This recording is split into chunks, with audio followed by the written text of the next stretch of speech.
no drilling on the part. I just helix right through the bottom. So your turret changer, it'll reach up and switch tools when it needs to? Yep.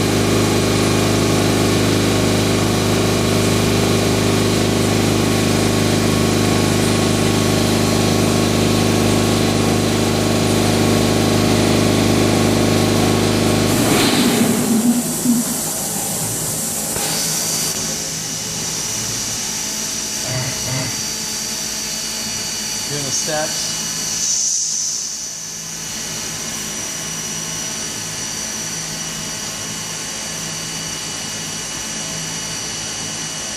Again, it's helixing, right? It does all the threading.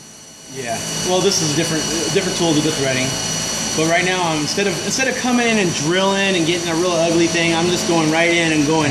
I'm helixing down and making that initial center of the valve, right? Now I'm going to center drill for the airport going through it.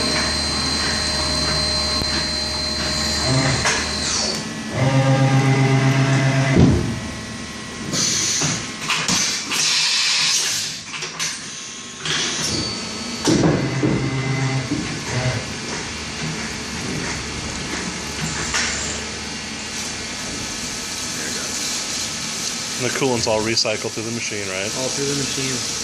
It's all water-soluble oil, and takes a little. Since this is like a first part, it's up and down right now. Midday, it just runs good all day. We'll watch it the first part. Make sure all the tolerances are straight. Yeah, and the coolant's pumping good. Right. Like right now, it's slowing down, speeding up. That's just because it's. Gotta kind of charge it on. Chamfer.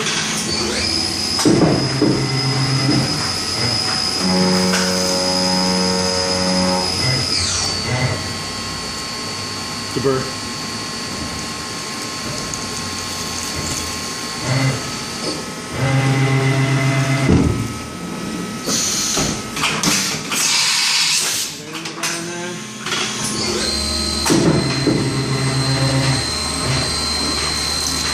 Finish. That's alright.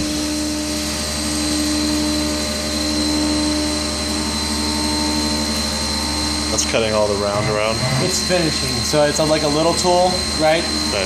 The thing about a little tool, when you're going around a space like this, if you have a tool that's really close to that size, you get more of like these little flats everywhere. You want a smaller tool to do those surfaces, right. But you don't want to take that small one in to begin with, you break it. So.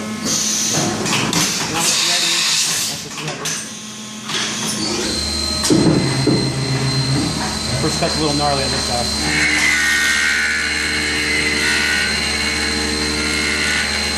That sound you hear right there, that's a tool taking a lot of meat. So if I was to say pull it out right after that, you would see chatters all through the thread, right? So I got to go back through it like 2 or 3 times to smooth it out. Clean out the chatter marks. I'm undersized from the thread, but probably about 3 thou away from finishing right now, right? A piece of paper away.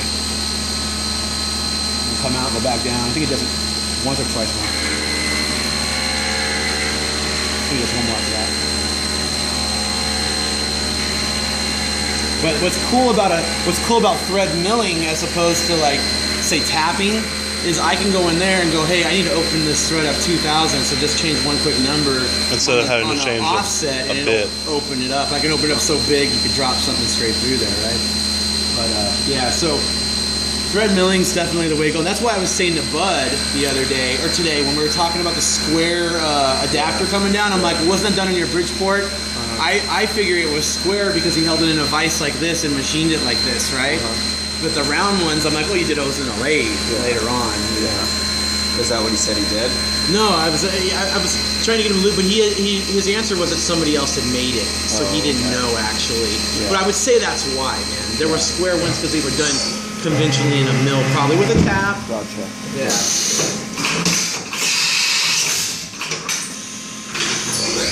And then back to making good parts. This is all fluff right here. What I'm doing is I'm doing the chamfer again because I push burrs, right? And I'll even do the finish again and then I'll do the whole outside.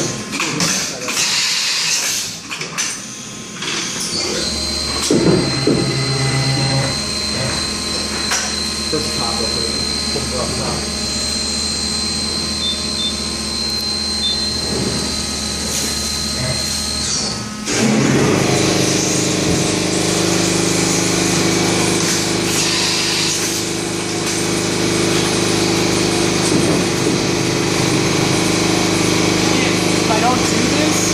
put your O-ring in, you'll break the O-ring on birds. So you gotta go back and forth on that. You gotta get that bird and push down, you know, on the back of it.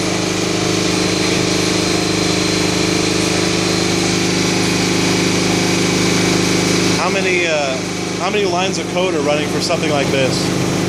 Oh, that's one probably a couple hundred, 300 lines max. For like a Nemesis, a little over 1 million lines on something like that. And what I do on that, I just read it off of the computer. So I can use the computer to send it to the machine. But if it's too big for a control, I can go off the computer and throw it in that way too. Now the computer runs it off of what, like a floppy disk or like a... No, I just use the hard drive of the computer. I can make it to where this works off of this. Oh, okay. Yeah, and this is so the memory it's a different type of memory that a CNC has, and so it only holds so much, you know. So I can do it on the outside.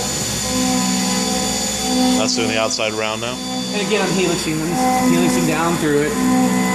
Nice thing about helixing with an end mill is I can make a straight hole in any shape. Like when I plug the eyes on a cocker, if the body's curved and I go in with a drill, it would want to walk off, right? And it would give me an oblong hole at the top. If I come down a helix, it just doesn't care what it's cutting. It goes straight. Right, you use a smaller tool with wider passes. Right, but make sure I can make a circle with it.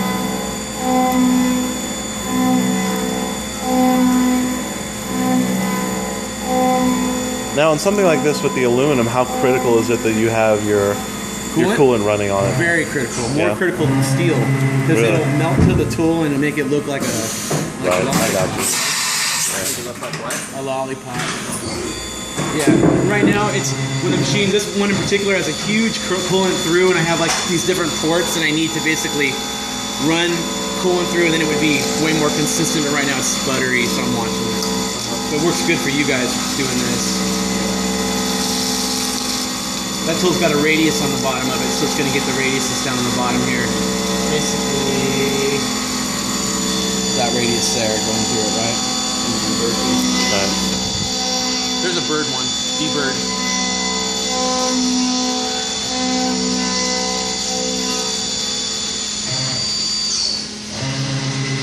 That's just about it.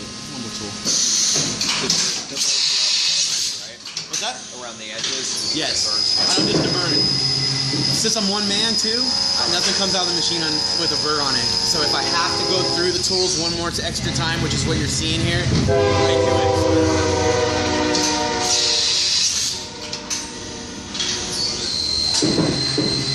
This is the last pass here between the top and done. But you can hear it. You can hear it taking the burr off. Still. That's it.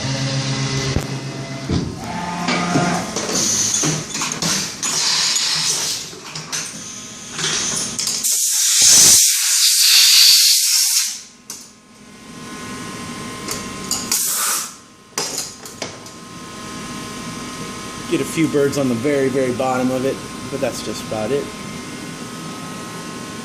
That's nice. And this top piece was all done in a different op. Yes, obviously. sir. They basically started off as squares, and I built them into little tombstones, right? And then from the tombstones, I turned it into that.